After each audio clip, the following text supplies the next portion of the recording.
Serial धमाकों में 257 लोग मौत की नींद सो गए।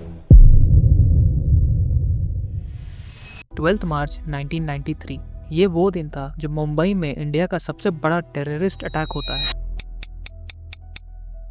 12 सीरियल धमाकों के जरिए आतंक ने मुंबई पर हमला बोल दिया था, जिसने मुंबई शहर की पहचान बदल दी थी। दोपहर के वक्त लोग अपने रोज के काम में बिजी थे। कोई बस में ट्रैवल कर रहा था, कोई शॉपिंग कर रहा था, या फिर कोई अपने दोस्तों या परिवार वालों के साथ बाहर टाइम स्पेंड कर रहा था। फिर करीब 1:30 बजे एक के बाद एक 12 पावरफुल ब्लास्ट मुंबई के अलग अलग लोकेशन पर होते हैं। Bombay stock exchange, Air India building, Zaveri Bazaar और 9 अलग अलग जगह पर। इस अटैक में 250 से भी ज़्यादा लोगों की जान चली जाती है। 700 से ज़्यादा लोग बुरी तरह इंजर्ड हो जाते हैं। ये अटैक इतना वेल प्लान था कि पुलिस और इंटेलिजेंस एजेंसीज भी शॉक रह जाती हैं। लेकिन इस अटैक के बाद एक अनएक्सपेक्टेड ट्विस्ट तब आया जब इन्वेस्टिगेशन में एक ऐसा नाम सामने आया जिसकी किसी ने कल्पना भी नहीं की थी। बॉलीवुड के सुपरस्टार संजय दत्त। दोषी अभिनेता संजय दत्त ने सुप्रीम कोर्ट में पुनर्विचार याचिका दाखिल कर दी है। 1993 में हुए मुंबई बम धमाकों के मामले में सुप्रीम कोर्ट ने करीबन 1 घंटे 45 मिनट तक अपना फैसला सुनाया।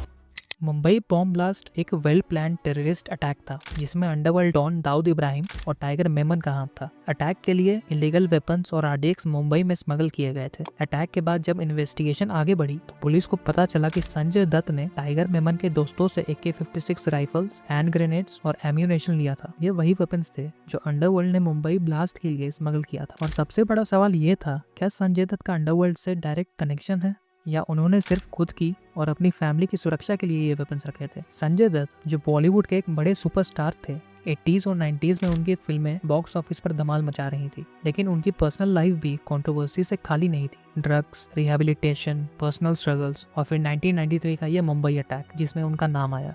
उनके फादर सुनील दत्त एक रिस्पेक्टेड पॉलिटिशियन थे जिनका बाबरी मस्जिद डिमोलिशन के बाद एक्सट्रीमिस्ट ग्रुप्स के साथ कॉन्फ्लिक्ट शुरू हो गया था। संजय दत्त का कहना था कि उन्होंने ये वेपन सिर्फ अपनी फैमिली की सिक्योरिटी के लिए रखे थे, लेकिन लॉ के मुताबिक बिना लाइसेंस के इलीगल वेपन्स रखना एक सीरियस क्रिमिनल ऑफेंस है। 19 अप्रैल 1993 संजय दत्त को अरेस्ट किया जाता है मुंबई एयरपोर्ट पे।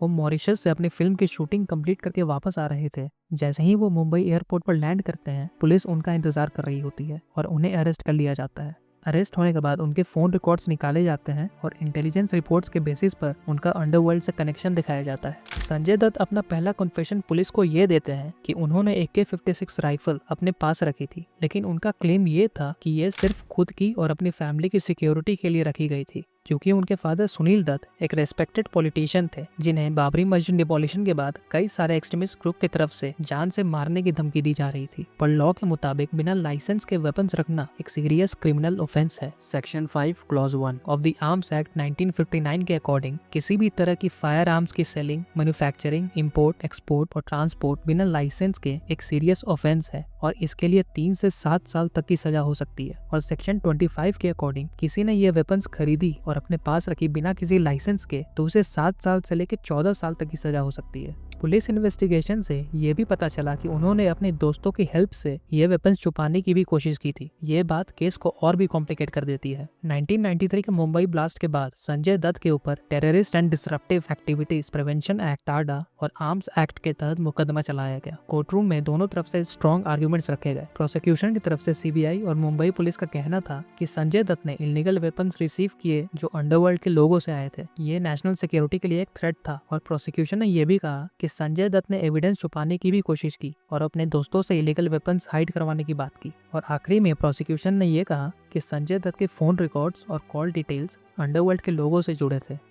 दूसरी तरफ संजय दत्त के डिफेंस ने यह आर्ग्यू किया कि संजय दत्त का मुंबई ब्लास्ट से कोई डायरेक्ट कनेक्शन नहीं था। उन्होंने ये वेपन सिर्फ अपनी पर्सनल सिक्योरिटी के लिए रखे थे। फिर डिफेंस ने यह भी मेंशन किया कि टाडा एक्ट का मिसयूज हो रहा है और उन्हें टेररिस्ट के रूप में प्रेजेंट किया जा रहा है। डिफेंस ने यह भी कहा कि संजय दत्त शायद से अंडरवर्ल्ड के प्रेशर में आए होंगे, लेकिन उनका इंटेंशन टेररिज्म का नहीं था। 2006 में टाडा कोर्ट ने अपना वर्डिक्ट दिया कि संजय दत्त पर टेररिज्म के चार्जेस लागू नहीं होते हैं। उनका कोई इंटेंशन नहीं था टेररिज्म का और उनको एक टेररिस्ट की तरह नहीं देखा जा सकता, इसलिए टाडा के चार्जेस उनसे हटा दिए गए। लेकिन इलीगल आर्म्स पोजीशन के केस में उन्हें 6 साल की सजा सुनाई गई और 2013 में सुप्रीम कोर्ट ने उनकी सजा 6 साल से कम करके 5 साल तक कर दी। 2013 के सुप्रीम कोर्ट के फैसले के बाद संजय दत्त को यरवदा जेल पुणे भेज दिया गया बाकी की सजा काटने के लिए। जेल में उन्होंने एक नॉर्मल प्रिजनर की तरह काम किया, पेपर बैग्स और खादी प्रोडक्ट्स बनाए और जेल के रूल्स को फॉलो किया। उनके अच्छे व्यवहार की वजह से उन्हें 8 महीने पहले रिलीज कर दिया गया। ये डिसीजन कंट्रोवर्शियल रहा क्योंकि लोगों ने ये सवाल उठाया कि क्या संजय दत्त को एक सेलिब्रिटी होने का फायदा मिला। जेल अथॉरिटीज के मुताबिक ये लीगल प्रोविजंस के तहत किया गया था।